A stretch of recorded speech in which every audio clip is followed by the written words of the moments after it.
You thought Judaism was born in the deserts of Canaan, that its foundations were laid solely in Jerusalem? Think again. Because what if I told you that Judaism, the very structure of its texts, its practices, even its identity, was forged in the fires of ancient Persia? Today we're going back 2,500 years, to a time when the mighty Persian Empire ruled half the known world. And at the heart of it, a tiny people, in exile, reshaping their faith. In 586 BCE, the Babylonians exiled the Jews to Babylon. But here's the twist. This wasn't the end. It was the beginning. Because what happened next, in Persia, would change everything.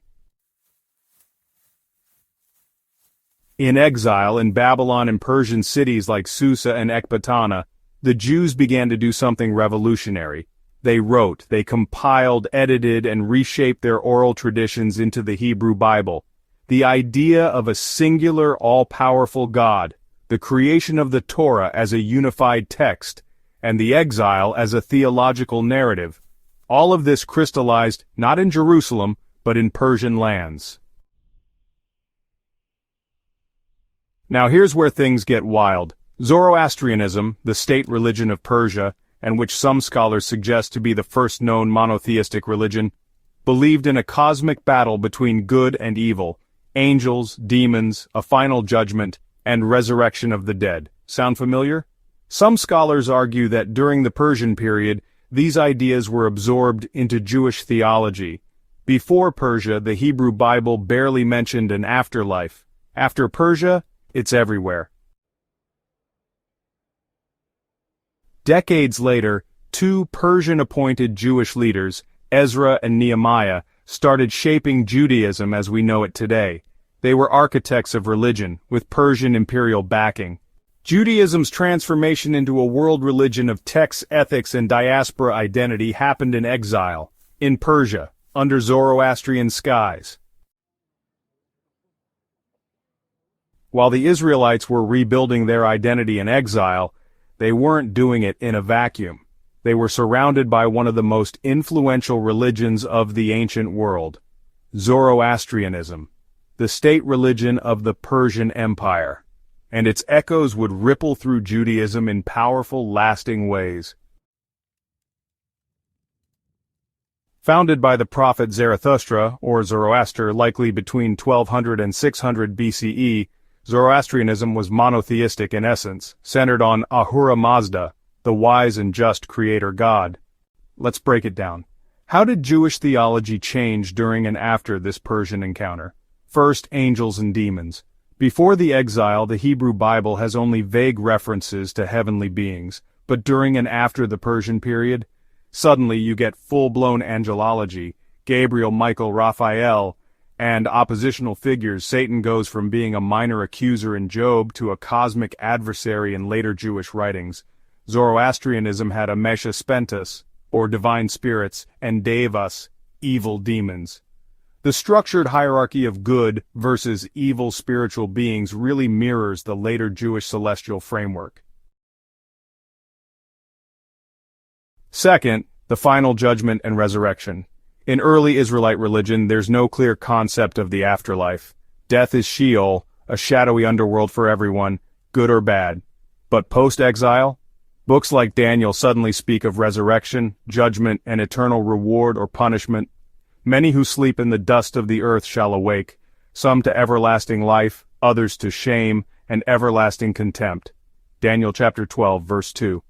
This is a direct theological parallel to Zoroastrian teachings, which had long preached resurrection of the dead, a final judgment day, and a future renewal of the world. Dualism, the cosmic struggle between good and evil. In early Israelite texts, evil is not personified. God is the source of both good and calamity, as we see in Isaiah chapter 45, verse 7. But, under Zoroastrian influence, evil becomes externalized, something outside of God's will. The concept of a moral universe defined by a battle between light and darkness, like what we see in the Dead Sea Scrolls and apocalyptic Jewish writings, bears the clear mark of Persian dualism. Messianism and the End of Days. The Zoroastrians believed in a Saoshyant, a future savior who would defeat evil, raise the dead and usher in a new world. Sound familiar? Jewish messianic ideas began to flourish after the exile, with prophecies about a future anointed one who would restore justice and peace. While the Davidic Messiah was rooted in older traditions, the apocalyptic flavor of Jewish messianism, where history has a climactic end, has clear parallels to Zoroastrian eschatology. Purity laws and ritual fire. Zoroastrians viewed fire as a symbol of divine purity and had complex purity rituals involving water and earth. While ancient Israelites already had ritual purity concepts, the increased emphasis on cleanliness, priestly holiness, and separation from impurity during and after the exile likely intensified in response to Persian models. Some scholars even suggest that Ezra's reforms and the rise of the priestly purity code in Leviticus may have been shaped in part by Zoroastrian ideology of cosmic order and contamination. But how did Judaism look like before this Persian impact? Was it even called Judaism? Before the Babylonian exile? Before the Torah was compiled? Before Judaism was even a word? The religion of the Israelites looked very different from what we think of today. What we now call Judaism began as the religion of a tribal confederation in the land of Canaan. But it wasn't monotheistic in the modern sense. Archaeological evidence and early biblical writings suggest a belief in Yahweh, sure, but alongside other deities like Asherah, who was possibly seen as Yahweh's consort. Inscriptions from Kuntilat Adrud even invoke Yahweh and his Asherah.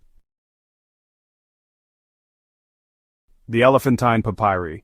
These are letters from a Jewish military colony living in southern Egypt under Persian rule. So, what do we find? These Jews worshipped Yahweh but also honored other gods. Interestingly, they even had their own temple, separate from Jerusalem. They offered animal sacrifices, something that was outlawed by later Jewish law outside the temple in Jerusalem. This shows that even long after the exile, Jewish religious practice was not yet unified.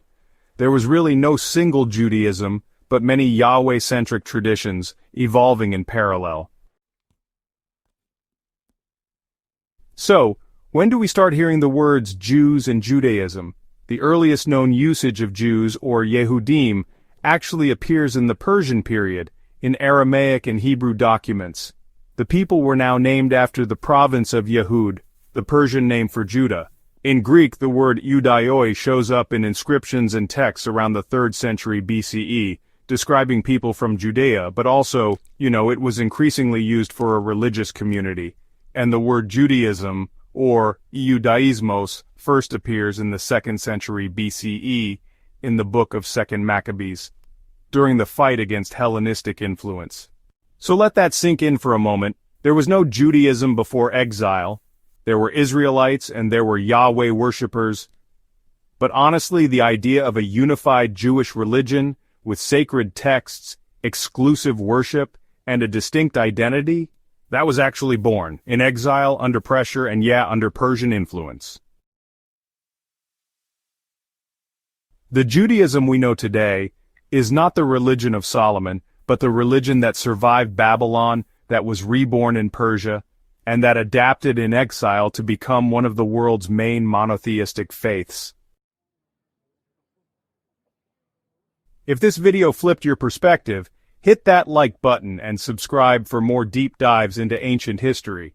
Tell us in the comments, is Persia the unsung cradle of Judaism? And don't forget, history is never simple, but it's always surprising.